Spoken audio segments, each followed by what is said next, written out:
Hey WC, today I'm here with Mya Weatherby, winner of the YWCA award. I'd just like to ask you a few questions and get to know a little bit about this award. So Mya, what is it like to receive this type of award? It's great. It's very honorable, and just even being considered is a great experience. Yeah. Who presented this award to you? Mr. Cranak and Mrs. Seacrest. Yeah. And where were you when this award was presented to you?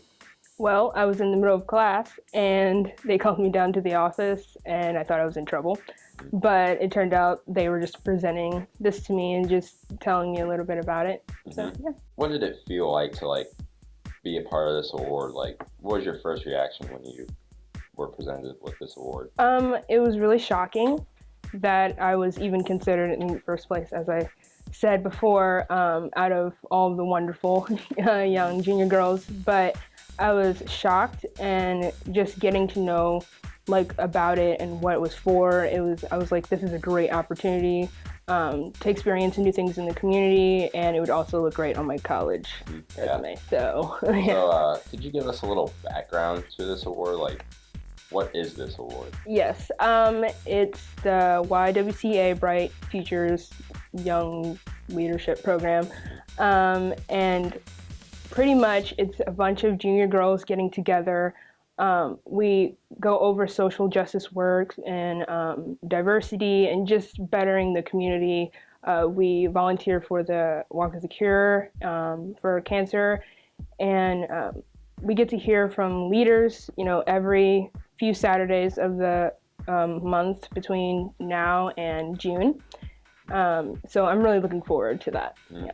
That is Mya Weatherby for us. Congratulations on your wonderful award. I hope it brings you a great future. Thank you.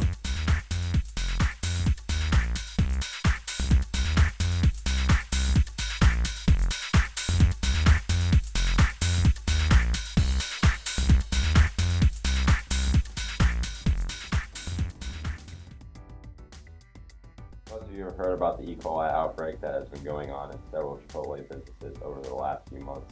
And we'd like to know a little bit about the background that is associated with this virus. So, Mrs. Burns, what do you think we can do to prevent E. coli, the spread of E. coli? Well, E. coli is a bacteria, so the easiest way to keep it in the right places in our body is to make sure we wash our hands and wash our food and prepare it properly. Could you give us a little idea of how it spreads? Sure. E. coli is a bacteria, so it's very good at dividing. Basically, it doesn't have a nucleus, so all it has to do is grow big enough that it just splits in half. So it's constantly multiplying. So it's very good at that.